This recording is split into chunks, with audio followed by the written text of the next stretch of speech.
what the Church of Scientology is so afraid of. This is SPTV.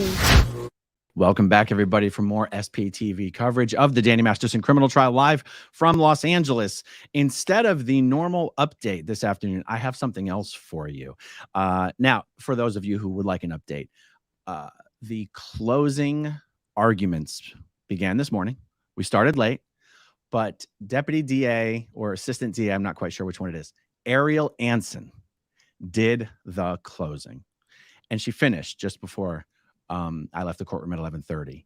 She is absolutely killing it. She is a rock star.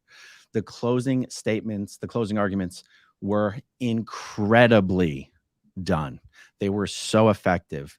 They were so concise is the wrong word, because the goal wasn't to be concise, but it took what was a lot of information with several victims over many years and distilled it down to the most relevant points. And it was incredible. 10 out of 10. The defense began its closing, but with like 30 minutes left before we broke for lunch. I left the courtroom at that point because I needed to get back here to do this video. So that's the update there. What I have for you right now is, and I do feel a little discombobulated, a little scatterbrained right now. I'm going to do my best here to keep my thoughts as coherent as possible. What I have for you is an audio recording of a phone call that took place between Jane Doe 1 in the Danny Masterson case and her mother. This is to give you some context of how this phone call, how this occurred, why it was happening, and everything like that. When Jane Doe 1 was raped by Danny Masterson, both she and her mother were still in Scientology. And while they were still in Scientology, her mother was very much a champion for her. Her mother was on her side, trying to get justice and trying to get senior Scientology managers, even as high as David Miscavige, to intervene and make sure justice was served in this case. However, when it came time to cooperate with the police, with the authorities, Jane Doe 1's mother started to get cold feet. And Jane Doe 1, in order to put the fear of God into her mother to cooperate with the police, said to her that if she didn't speak to the police, it would be some type of collusion to obstruct justice or obstruction of justice, and it would be a federal crime. She was trying to get her mother to cooperate. So I don't know the truth of the matter regarding what constitutes obstruction or conspiracy to obstruct. I know nothing about that. I just know that's what was said. In response to Jane Doe 1 saying, being told this by her daughter, Jane Doe 1's mother went to Scientology authorities, the Office of Special Affairs, and said, "Who can I talk to about what I should do in this case?" OSA referred her to VICKI PODBERESKY. The conversation I'm about to play for you, and it's only 5 minutes long. I've taken a 5-minute clip out of a 40-minute conversation because it's the most relevant material. The conversation I'm about to play for you took place because during the police investigation into the Danny Masterson attacks, the police set up these special phone numbers for the Jane Does to use. The police wanted the Jane Does to secretly record witnesses who were Scientologists and they would never cooperate with the police, but who would probably be honest in a private conversation. So the police gave the Jane Does these secret phone numbers to use to record these phone calls that they were going to be making to witnesses. The Jane Does discovered that these phone numbers had been leaked by someone. Seems like that someone would have had to have been inside the LAPD, but we don't know for sure. And that if you Googled these phone numbers, you got a search result that warned you that these were like secret police sting phone numbers and don't accept calls or cooperate with calls from those numbers. Because the Jane Does discovered this and no longer trusted those numbers, they started recording conversations on their own private devices. This particular conversation was recorded on a device that was then damaged. And during the evidence collection process, this particular phone call was not able to be recovered and was not ever turned over to the police or the DA or anyone. So this particular call, this particular recorded call, is not an item of evidence in the Danny Masterson case. It's never been admitted as evidence. It never could be admitted as evidence because nobody ever had the damn call. It was just recovered a few days ago. And I'm playing this not because at this point, the contents of this phone call have no relevance whatsoever to the proceedings in the Danny Masterson case. There's nothing in this phone call that there's no substance of testimony in this call that hasn't already been testified to by others. The proceedings in the Danny Masterson trial are already over. With a little bit of luck, the jury will begin deliberations by the end of the day. This phone call is being made public, or this excerpt of it, for its relevance on Scientology's attorney, VICKI PODBERESKY, who has become an issue in this Danny Masterson trial, even though technically she's got nothing to do with the trial.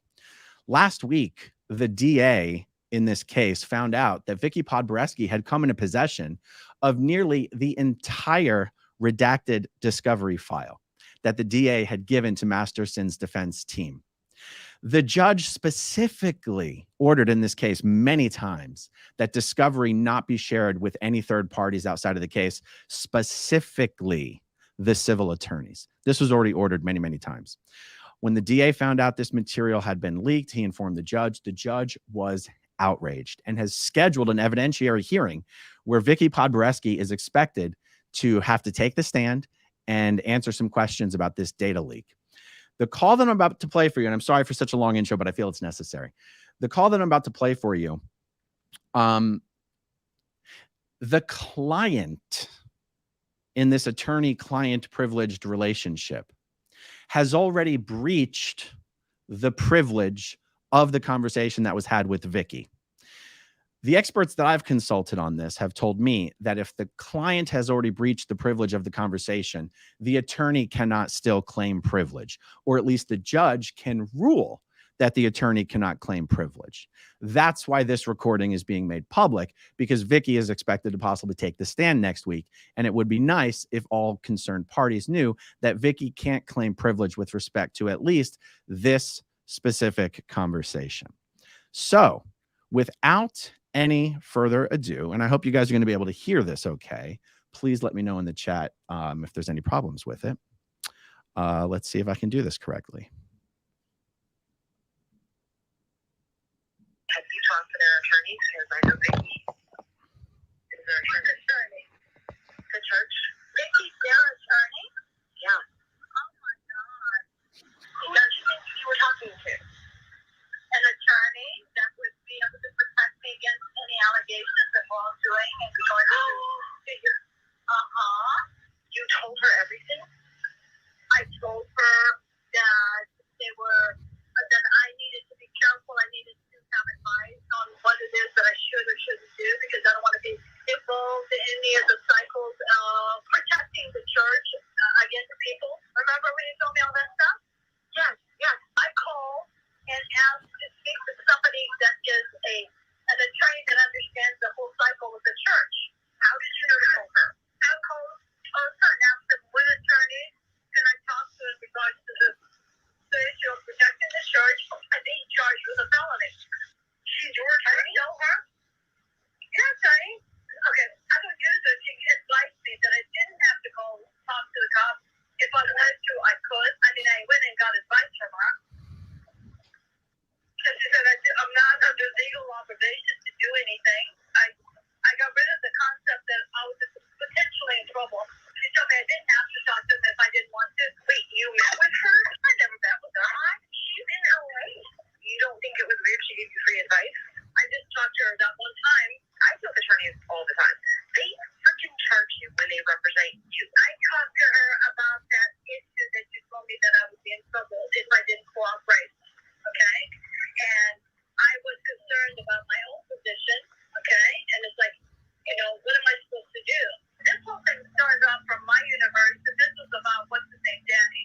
Yes. Okay, so I turned in all the documents that would show that he's a motherfucker, and they're all lying. I just got advice on the fact that I don't have to talk to the cops if I don't want to. There is no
anything that could possibly include this. So anything you told her, just so you know, is in a written folder about me.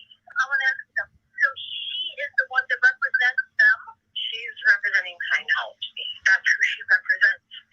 She then gives information to her clients, which they can then share with Danny or his attorney. And he has a different attorney. Their attorneys working together. She will share whatever you told her with his attorney. Anything you told her, his attorney now knows. Well, I haven't talked to her for a long time, so I just won't talk to her anymore. She doesn't have attorney-client privilege. You didn't pay her. She doesn't represent you.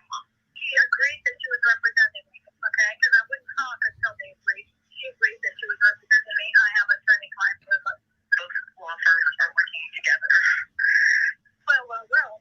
Anything you tell her, she's allowed to share with the other law firm. They can subpoena her, or she can voluntarily share it. So you think anything you said to her, she can't tell anybody? Exactly. No, you're right. I don't think you're right. No, because it's attorney-client privilege between me and her. I double-checked and triple-checked. I duplicated you to say that there was a case against a whole Scientologist that had any involvement with collusion, like the Burbank incident collusion. That's what I thought. Okay, so if you spoke to her a month, to whatever long ago it was, are you still talking to her? Is she still No, I mean, I guess until I fire her, or if I fire her, I don't know if I have to fire somebody that I don't talk to. I don't think I have to do anything. I think I just like a drop compromise. Wow. I find that interesting for many, many, many reasons. You know, not the least of which was her actually admitting in a recorded phone call that she had submitted all the reports and documents that she had showing that Danny was a mother effer and that they're all lying. Now, it would have been nice if a recording like this had made its way into evidence, because, you know, Jane Doe 1's mother was never called to testify. In fact, no current Scientologist was called to testify in this case. And the reason is because the prosecutors knew any Scientologists who got up there were just going to lie their asses off. And the defense couldn't call any Scientologists because in order to defend in defense of Danny, they'd have to lie and they would be absolutely destroyed on cross-examination. So it was just nice to see her actually say on the recording that that Danny did do what he's accused of, at least in so many words. I thought it was also interesting that even though she, Jane Doe 1's mother, believes that VICKI PODBERESKY was representing her and that they had attorney-client privilege, she actually had no clue that she was speaking to the attorney representing Scientology. She had absolutely no clue. She also had absolutely no clue that VICKI PODBERESKY would be allowed to share information with Danny Masterson's defense team.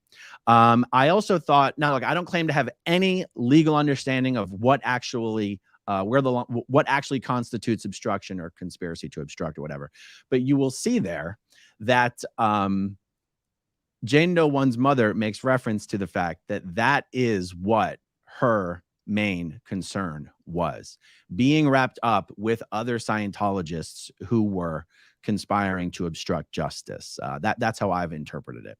So I don't know, as far as the evidentiary hearing that's going to occur about the data leak, I'm not even sure that anything in this recorded call is actually relevant to what VICKI would be asked on the stand about the evidence leak.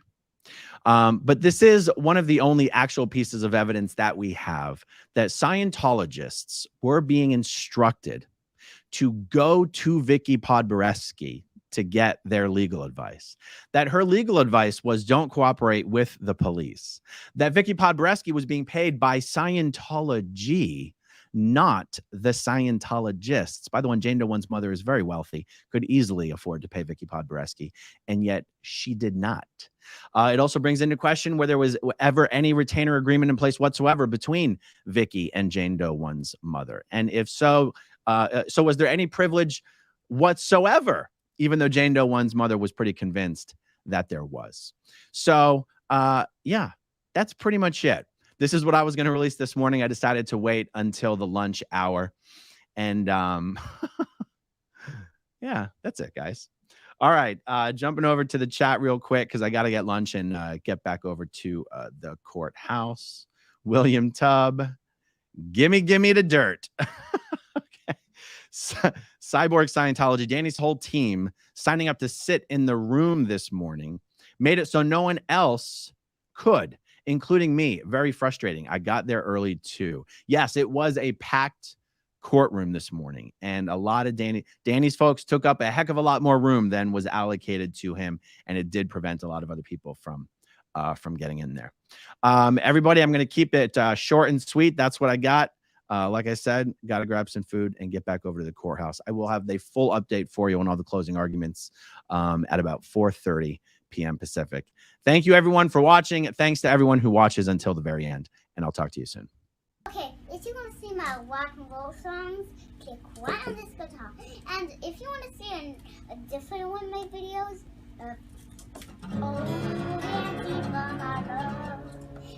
then you could click right inside here.